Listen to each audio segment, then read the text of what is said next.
नमस्कार। एक news agencies है ब्लूमबर्ग, उसमें हाल फिलहाल में जो हमारे फॉर्मर आरबीआई के गवर्नर है रघुराम राजन जी, उनका एक इंटरव्यू आया। उस इंटरव्यू में यह क्वेश्चन पूछा गया कि क्या इंडिया 2047 तक डेवलप कंट्री बन पाएगा। तो उनका यह जवाब आता है क्या कि इंडिया में बहुत सारा कमी है, यानी कि वह यह अभी नहीं बोलना चाह रहे हैं क्या कि बनेगा कि नहीं बन पाएगा, कि अभी बहुत सारा काम बाकी है। सबसे पहला जो काम है क्या कि यहाँ पे जो एजुकेशन जो सिस्टम है, एजुकेशन पर जोर देना है, स्किल को डेवलप करने का ज़रूरत है। इंडिया में बहुत सारे बच्चे हायर एजुकेशन नहीं कर पाते हैं, वह बीच में ही एजुकेशन को ड्रॉप कर देते हैं। जो बच्चा 3rd क्लास में जाता है वह 2 क्लास का क्वेश्चन सॉल्व नहीं कर पाता है। यानी कहने का मतलब क्या हुआ कि सबसे पहला ज़रूरत है इंडिया को कि एजुकेशन पर जोर देने का और स्किल पर जोर देने का। रघुराम राजन जी यह बात करते हैं, यह बात बोलते हैं उस इंटरव्यू में, और साथ साथ रोजगार का बात करते हैं कि हाँ, हमारे पास जो अभी जो रोजगार का समस्या है इंडिया में, उस पर ध्यान देने का ज़रूरत है कि हमारे पास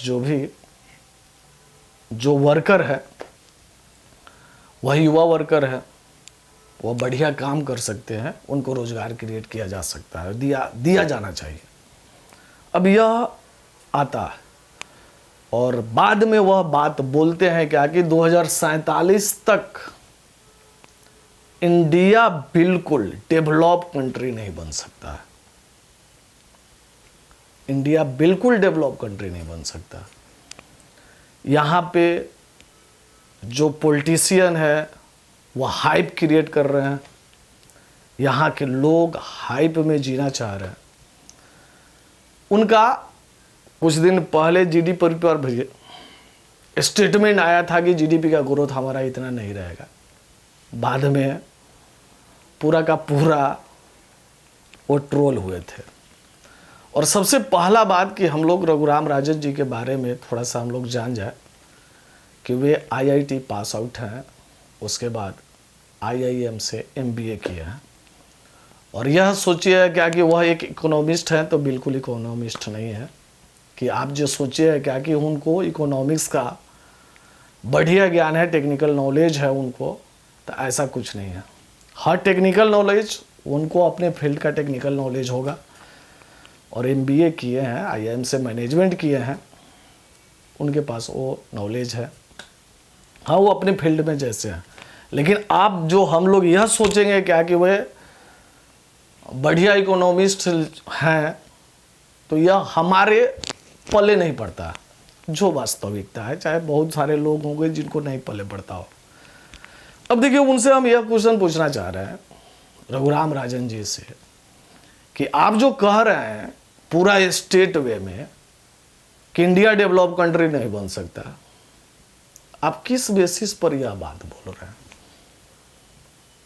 चलिए, आपका कुछ ना कुछ आधार होगा, वो आधार यह दे रहे हैं कि एजुकेशन और स्किल।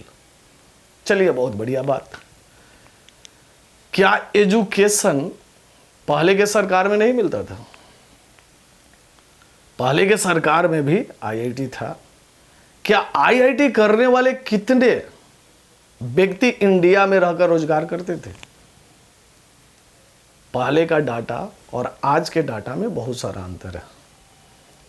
आज जो भी आईआईटी करना चाहता है, आईआईटी करता है, वो सोचता है क्या कि हम अपना इंडिया में कुछ स्टार्टअप करें।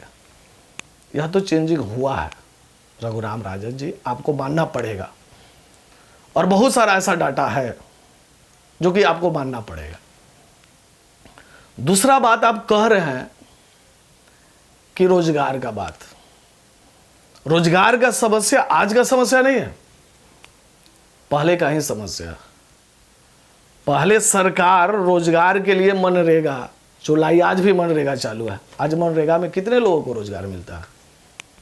रोजगार तो वही मिलता है क्या कि मुखिया जो होता है, पंचायत समिति होता है, वो क्या करता है कि बहुत सारा लोग को नाम जुड़वा देता है, उसको 30, 40, 50 रुपया दे देता है, महीना में 200, 300 रुपया दे देता है, बाकी सारा पैसा निकाल के रख लेता है।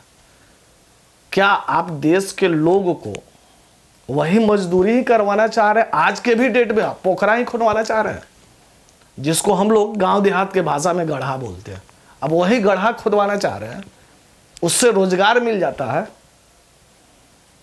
हाँ, आप उसको क्या कर रहे थे? हल्का सा लाइफ सपोर्ट देना चाह रहे थे कि तू जिंदा रह। आप यही करना चाह रहे थे। पिछले सरकार सब यही ना करना चाह रही थी कि हाँ तू जिंदा रह, तुमको इतना पैसा दे देते, तू जिंदा रह, खो और तू रह, यही तुम्हारा रोजगार है। आज तो वही सरकार क्या कर दिया कि फ्री भोजन दे दिया है, भाई तुमको जहां करना है वहां पे काम करो। लेकिन एक बात, ये जो आप कह रहे हैं कि 2047 तक इंडिया डेवलप कंट्री नहीं बन पाएगी, आप ऐसा क्यों बोल रहे हैं? हम ऐसा क्यों सोचेंगे कि हमको खरबपति बनना है तो हम नहीं सोचेंगे कि हम खरबपति नहीं बनेंगे। हम तो पहले ही से ही उस विचार पर अमल करेंगे। मेरा सोच वैसा है कि हमें खरबों रुपया कमाना है। जब तक हम सोच डेवलप नहीं कर पाएंगे तब तक हम उस पर आगे कदम कैसे बढ़ा पाएंगे? थोड़ा सा इसका आप हमको जवाब दीजिएगा। दूसरा बात कि वही कोलकाता कभी इंडिया का आर्थिक राजधानी हुआ करता था, आज वही कोलकाता कहां से कहां पहुंच गया?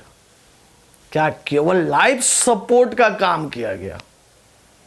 वही पुराना सरकार, वही सरकार अभी तक चलती आ रही है। या हम लोग सभी आदमी जानते हैं कि 50 रुपया में भरपेट कोलकाता में खाना मिल जाता है, लेकिन बाहर में नहीं मिल पाता। क्या हम यही सोच के रहेंगे कि हमको 50 रुपये का खाना हमें खाना है? नहीं।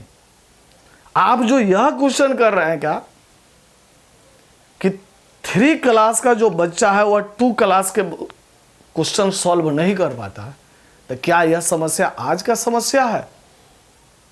यह समस्या आप जब पढ़ते थे उस समय से यह समस्या है, और आपसे पहले से यह समस्या।